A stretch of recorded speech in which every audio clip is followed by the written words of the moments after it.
Hey everyone, Reid Henrichs with Ridge, and the purpose of today's video is to talk about having a proper zero on your rifle. I've got some videos out there on how to do that with not only iron sights but also your red dots. But today we're going to talk about which zero is going to be the most practical for you. I mean, after all, that's why I make the videos, to make sure that people out there know what they're doing, that they have the best equipment that they can have, that they get trained, at least have some kind of tidbit of information from each video that they can use, even if they don't come to class. Today's topic, of course, is is a good 100-yard zero better, or is a 200-yard zero better? For years, I've used a 50. That said, when I went out and shot a 100-yard zero, I was very surprised. We're going to talk about the zeros real quick in here, and then we're going to go out to the range and we're actually going to shoot instead of theorize things. We're going to actually go out and shoot it. Now, what are some benefits of each? Well, the 200-yard zero, or some people call it a 50/200, although it's always different. I've never had a student in class get zero dead on at 50 and then head on up to the 200-yard range without having to make some kind of minor adjustment, whether it's 1, 2, or 3 clicks on their optics or their iron sights. Sometimes it's more, so we always want to verify. All right, that said, I've shot the 200-yard zero for years. I've liked it. It's worked well because I've memorized my holds. Positives of it: you can pretty much hold somewhere up into someone's chest out to 300 yards and make good hits without really having to adjust your holdover too much. In fact, if you just put your red dot up here on somebody, 99% of the time it's going to get a good hit. What are the drawbacks to that 200-yard zero, that 50/200-yard zero? Drawbacks are this: that anything in between your two zeros, between 50 yards and 200 yards, anywhere in between that, you're going to have to hold underneath. For example, if you wanted to make a headshot on somebody at 100 yards with that zero, you'd have to hold down here in order to get a good one up here in the squishy stuff. That's the drawback. It's a very big negative, and in classes, when we shoot those distances in between 50 and 100 and 150, 200 yards, when they shoot inside that, people are always shooting high, and I mean almost to the individual student they shoot high, and then we have to tell them, all right, hold down a little lower. So that's the biggest drawback to it. Let's talk about that 100-yard zero. 100-yard zero, in what I've seen it shot, and I have shot it a few times in my life, and I just did it the other day, is that it is very flat. In other words, inside of 100 yards, you just have to hold up just a fuzz, just a little bit of a hair. At closer, you're going to have to hold up a little bit further, about a magazine width of an AR high, to make a good hit. But out 50, 75, 100, 125, 150, and even 200 yards, there is no holdover whatsoever. It's point of aim, point of impact shooting. It's very flat. When we go out to 300 yards, you're going to see you can still can them in there pretty good with minimal holds, and even at 400 yards. So to start this video off, I want you to pick which is going to fit best for you. Are you anticipating shots at 300, 400, 500 yards? If so, use that 250, 200-yard zero. If you're planning on self-defense shooting, if you're planning on shots 100 yards and in, I would use that 100-yard zero, with the understanding that you can still go out to 200, 300, and 400 yards with that 100-yard zero with minimal holdovers. So just some pros and cons of each, and I want you to pick which one works best for you. Let's go ahead and get out to the range and get some shooting in. This rifle here is zeroed for 100 yards. I've got my other carbine zeroed for 200 yards. Same ammunition, so let's get started. All right, everyone, this is going to be 100 yards. Obviously, with a 100-yard zero, it should be right in the middle of the bullseye. So I'm going to go ahead and shoot here.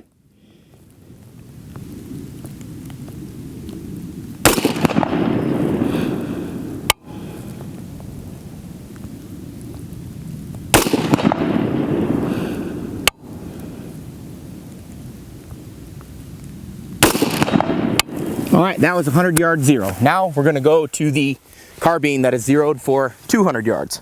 I'm going to aim center mass just like I did for the other one. I mean right in the middle. And you're going to notice these rounds should be high, but I want you to know that my sight is aimed right in the middle of the black.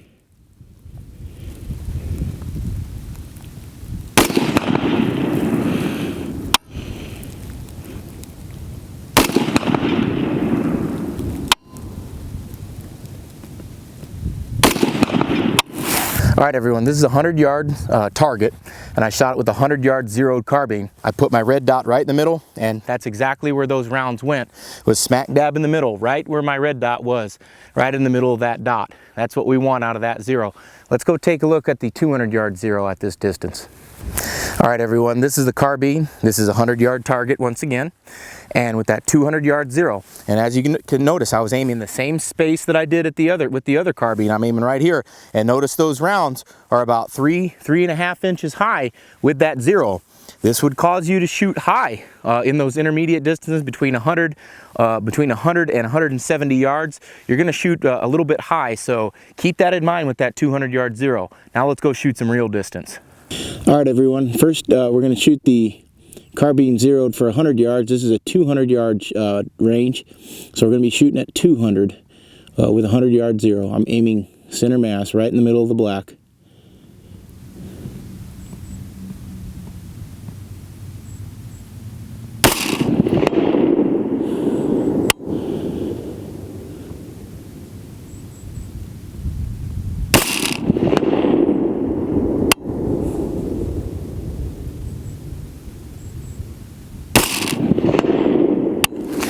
That was the carbine zeroed. I was aiming center mass, as I said, right in the middle of the black. And now I'm going to shoot the carbine zeroed for 200 yards. This is what it's zeroed for, so I'm going to hold center again as well. We'll shoot the yellow target here.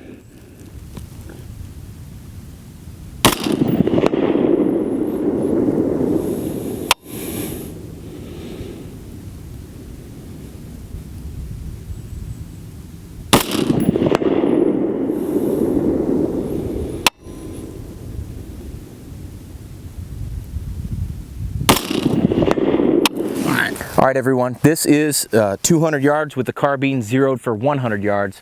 As I told you, I put the red dot right in the middle. I was aiming center mass, and look where it hits, center mass. I mean, we've got a nice group here, very nice group with that 16-inch carbine right there.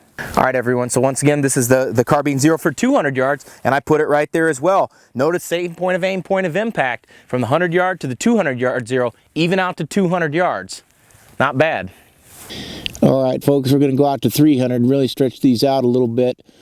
First carbine is going to be the 100-yard zero. My aiming reference at 300 yards for any zero is usually in the neck area. So I'm going to aim right above where the bullseye is. I'm going to put the bottom of my dot right on top of the black of the bullseye, almost like a figure 8. So let's see how she does.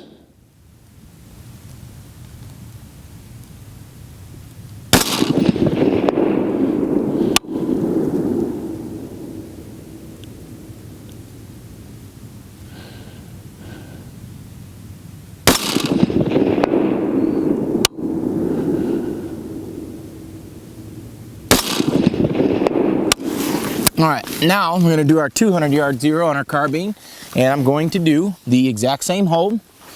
I'm going to shoot on the blue silhouette out there at 3. I'm going to put the bottom of my dot right on top of the yellow bullseye.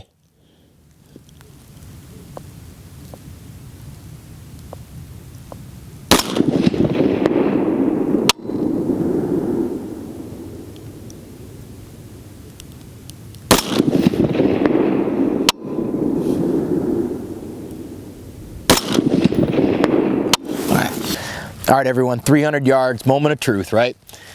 I pulled this one, still in one MOA group, it's 3-inch group, but I'm pissed. This should have been right next to it. I'm sorry, I apologize for that in front of y'all.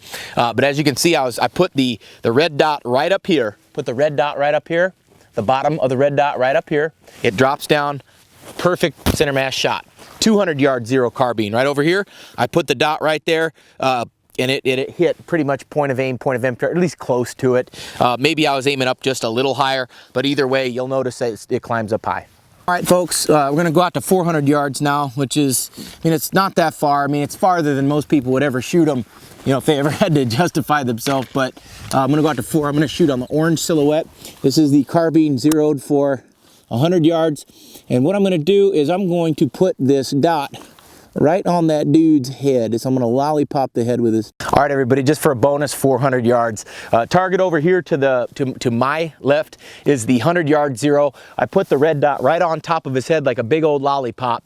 You'll see that it's in the lower half of the black. That's 3 shots, believe it or not.